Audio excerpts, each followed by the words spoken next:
And welcome back.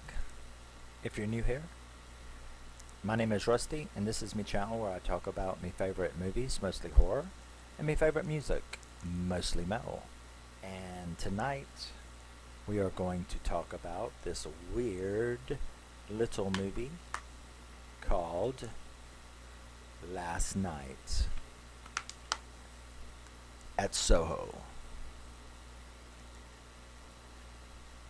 Last Night in Soho. At Soho? In Soho? I've been to Soho a lot actually. In London. I actually like Soho. I think it's a cool place. A lot of hookers though. It's sort of like the red light part of town, I guess you would say. But anyway, yeah. Been there. So yeah. Last Night in Soho is from 2021. It was written and directed by Edgar Wright. It stars Thomasin McKenzie, Anya Taylor-Joy, Matt Smith, and Diana Rigg, who died right after filming completed, but before the movie released. So that was very sad. But yeah. So, Last Night in Soho, it revolves around a girl named Eloise who gets accepted she's from a small town outside of any major city. She gets accepted to a London fashion school, which is her dream and was also the dream of her mother, who is dead. And she gets accepted and takes off to the exciting city of London, where her grandmother worries that her going there will make her lose it, like it seems her mother kind of lost her mind. Her mother ended up committing suicide, we found out. So she has the same fears about her daughter, and you will too before the movie is over. But so she gets there, she moves into the dorm, you meet this really asshole girl I couldn't stand her, Jocasta. I hated that bitch. I'd have beat her ass. I'd have beat her ass pretty soon after meeting her, in my opinion. It wouldn't have took long. But as she gets to know, she's a little overwhelmed by the city, of course. Um, she gets to know Jocasta and, the little clique. And she doesn't really like it. She doesn't like the partying, the drugs, the behaviors, stuff like that. It's just not her speed.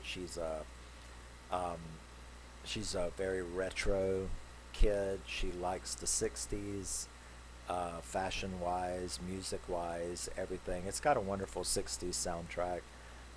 Most of my '60s is hippie music. I love Jefferson Airplane and Jimi Hendrix and Janis Joplin and stuff like that, and that's in the '70s. But still the roots of hippie music from the '60s. I like Dusty Springfield and stuff like that. So, but I did like a few of the songs that were in here. So I like the soundtrack. So she gets really tired of their partying behavior and sees an ad for an apartment. So she decides to use her money to do that, to get an apartment to herself where she doesn't have to put up with the craziness of this group that she finds herself involved with. This is where we meet Ms. Collins, who is renting the room. She's an older lady, and that's very, she's Eloise is very happy there to get away from all of that crap so she can attend school while not being involved in the bullshit. Now, what's weird about it is that when she goes to sleep, a couple of nights after getting there, she goes to sleep, and she actually wakes up in 1960s London, in the Soho area. And you don't really know, as the viewer, what's really going on. She seems to be Sandy, this girl Sandy. She seems to be her, but at the same time, she's just there with her. So it's like she's mirroring her, but then it kind of makes you think she is living as her. It's very it's a nice mind fuck because you don't really understand what's going on. Is she dreaming or not? But she really starts following this girl's life. She sees how she wants to be a singer. She's in dance halls. She meets a guy named Jack, and he takes a liking to her, says that he'll get her auditions as a singer and stuff like that. And the movie keeps bouncing back and forth between these two eras. You have Eloise when she wakes up. Usually the alarm clock snaps her back to this time frame. So you're still not sure. Is she dreaming? Is she not? Because, the alarm clock wakes her up. And so she's having to live her life at school. She's getting a lot of inspiration from Sandy and and everything's going great. She's loving Sandy's life, so she's excited to go back and go to sleep and get to go back to that time period. But then things start to not work out right. It turns out that Jack is a pimp, and he is making her not only be a dance hall girl, like Tina Turner, private dancer, that kind of employment where you're a paid dancer, but he's taking it even further than that and making her actually sleep with these clients. So Eloise is not having fun no more, watching the destruction of Sandy's life. She sees her going down the wrong path. She even kind of blames her a little at the beginning of the situation. I mean, blaming her for making these decisions. Then things start getting really stressful for her because it seems like the barrier, because now the movie shifts to where it doesn't seem like she is her. It is more her mirroring her, just watching her. She's there with her, but she's not her, like he faked you out at the beginning of the movie. Because at the beginning of the movie, you kind of think she's living her life. But then once we start getting into Act 2, um, it makes it more clear that she's just observing her life and she's there with her. Sort of like premonitions. Um, but it seems like the barrier between these two time frames begins to break down. She begins seeing specters, ghosts, um, in her waking self. Um, the line between that era and this era seems to keep crossing into each other. And the mystery is getting more and more convoluted. Now, I started having a problem in the second act. A lot of the cinematography was making me dizzy. Um, a lot of it was too much, too busy. Everything was too busy, too much effects, too much spinning, too much. It was just overdone, and it started seeming pretentious. I don't really buy into this elevated horror shit anyway. Um, but I think people can start getting very pretentious, these directors and writers, um, when they're trying to be elevated. And so the second act started bothering me a little bit. It was was just like, you seem to be dragging it out. You seem to be convoluting things. You you seem to have lost the direction, and everything is just a jumble of busy images and imagery, and yeah, you know.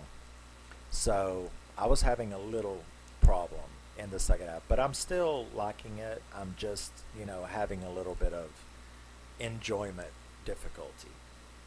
Um, she ends up taking one of her classmates back to her house.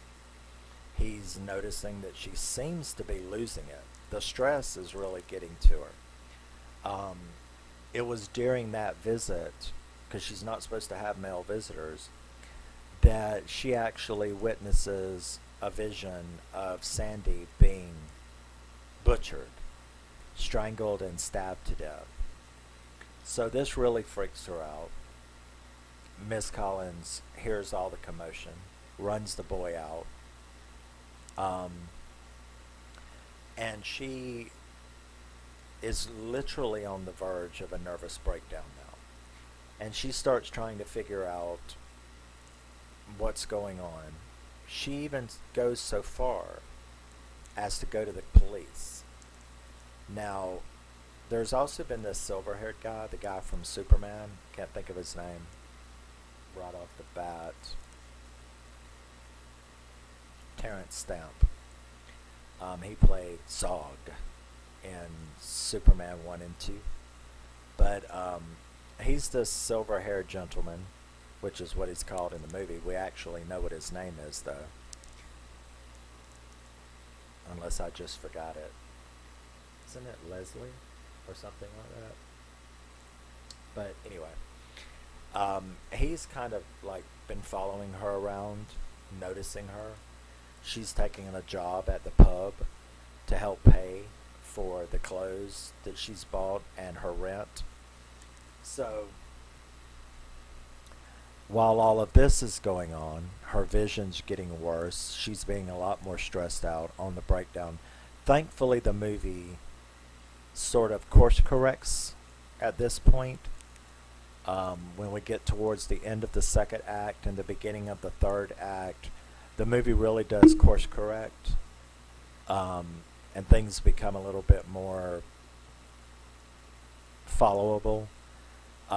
She goes to the police, tells them about it, tries to convince them that she's not crazy. And I can understand, what she was basically saying was, I know you may not believe in these visions and stuff like that, but I just basically am saying that I think that there was a girl that was murdered, and I think that the person who murdered her is still alive. She thinks it's that silver-haired guy, Terence Stamp's character. So she ends up going back and confronting him about it, to try to get proof. She did a lot of research, and she's really having these intense psychotic break type scenes. Even though it's not real, it seems like a psychotic break. She is really being attacked by what seems to be a horde of about 40 men, that male ghosts that are like harassing her, attacking her in the library, things like that. So she is like, ends up going to that boy, John, is that his name? And telling him that, look, she's through with all of this. She's going to go confront the silver-haired guy, which she does, and then he kind of laughs at her and is like, yes, I knew Sandy. And she's like, I know, you're the one who killed her. And he's like, no, I'm not the one who killed her. Now, there was a scene earlier in the movie in which she witnessed one of the clients who sat down with her tell her that she was too good for this and that she shouldn't be doing this, and that she should get out while she could. Turns out that was the silver-haired guy. That's where he knew Sandy from. And she finds that out because while she is like accusing him of killing him, and he leaves, gets hit and killed by a car, and the bar owner tells her who he is. That he used to be on the Vice Squad in the 60s. This makes Eloise realize, oh, I did see that scene. That was the guy that tried to get her to stop and to get her out of this life. So now she's really through. She's given up and she's going to go back home. Not to her apartment, but back to her grandmother, go back home. And the boy agrees that he will take her, that he does have a car and he will take her. So they stop by. She stops by the house, the apartment, Mrs. Collins, to pick up the stuff, her belongings. And, goes in and apologizes and said, I'm sorry, but I'm leaving town. And the woman tells her to calm down, sit down and have a cup of tea. Have a cup of tea, sit down, calm down, tell me all about it. And then, so the girl's like, Eloise is just like, oh, it's bullshit and I'm giving up and going home. Well, then Miss Collins surprises us all because she starts telling her that she knows exactly what she's talking about. And she even tells her that she's got a piece of mail over there in the pile that she accidentally picked up, and to get it, while she's telling Eloise that there was a girl that died up in that room, but not in the way that she thought. That she died 1,000 times in there. Now this is as Eloise sees the letters addressed to Sandy's real name, Alexandra. So Miss Collins admits that that scene that she had witnessed in her vision, that wasn't Sandy being killed. That was Sandy killing Jack. That all of that blood and gore was not her, it was him. That she was stabbing him multiple times and all of that blood spewing everywhere was coming from him on top of her, not from her. So Eloise tries to backpedal and say, oh, okay, well, they deserved it.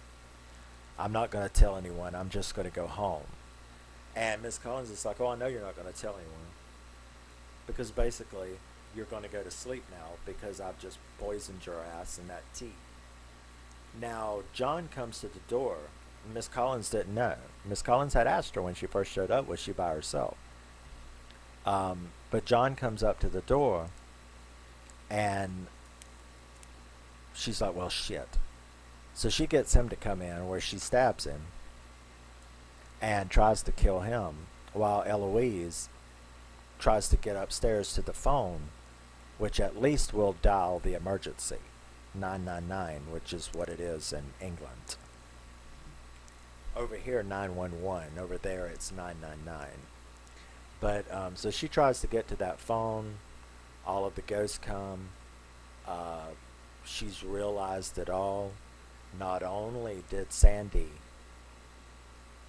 murder Jack, but Sandy continued to bring clients, to take in clients, and had been murdering them all. And she had killed she was like a huge serial killer. She had murdered 40 tricks, punters. She had buried them in the floorboards, and all around in that house she was surrounded by dead bodies since the 60s. So that was pretty shocking. Very nice twist. And Sandy finally does give up in the end, Miss Collins. She gives up in the end, and she lets Eloise go, and tells her to get the boy and get out. Eloise tries to get her to come with her, but she won't because, she sits down on the very bed that she had killed Jack on. The house is ablaze now from the fight downstairs, and it's all done. She sits there and is emulated in the fire while Eloise and John get out.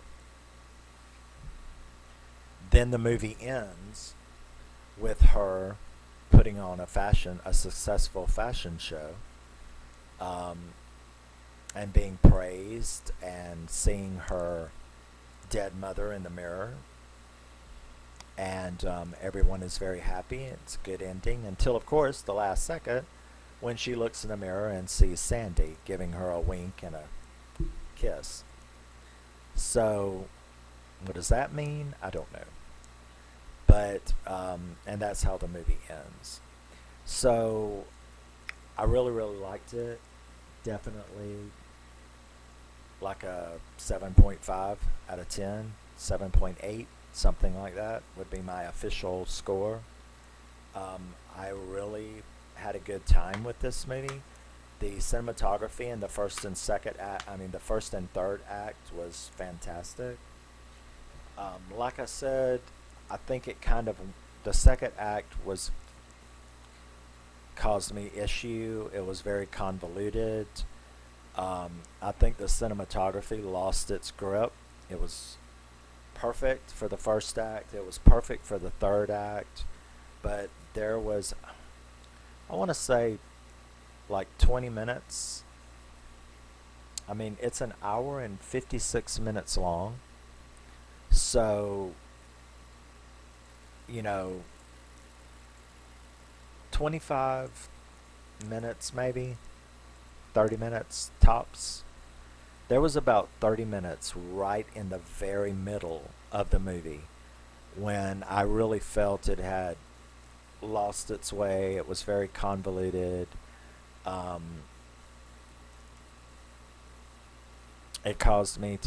cinematography caused me to feel a little dizzy and queasy.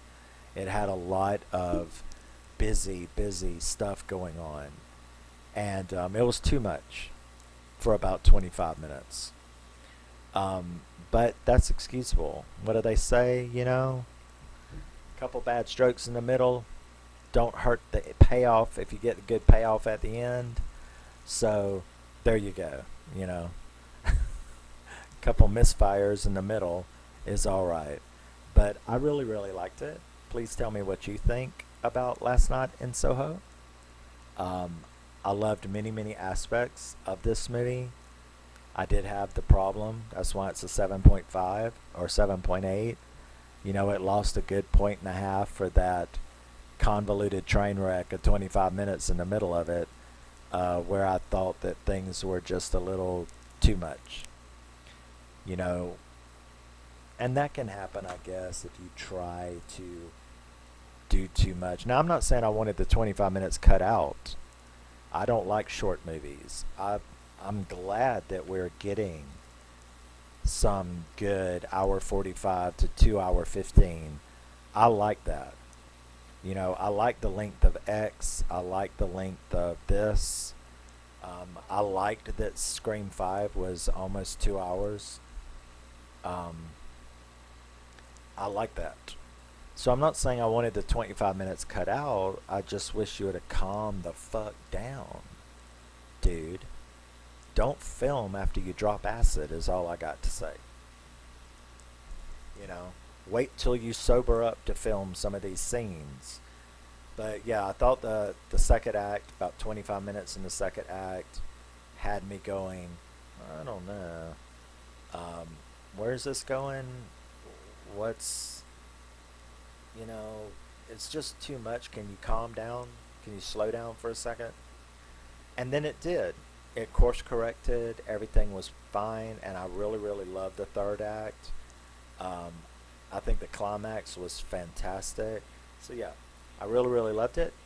Tell me what you think about Last Night in Soho. I had a very, very good time with this. and I will definitely watch it again. Well, of course I will. It's mine. I'm watching stuff again constantly. But I'll see you in the next thing I do. And yeah, maybe I'll do that hate video on Nope. You know, people say I don't do enough hate videos. I don't know why you would want a hate video. It's not going to be very long. Maybe that's why I'll do it. It's not going to tell you. It's not going to take me too long to tell you why I think something's a piece of chihuahua shit. So I might do that. But love you, miss you, bye. Always remember you are a very, very, very, very, very special person. Don't let anyone tell you differently because they're lying if they do. And I'll see you in the next. Thanks again. Love you. Bye-bye.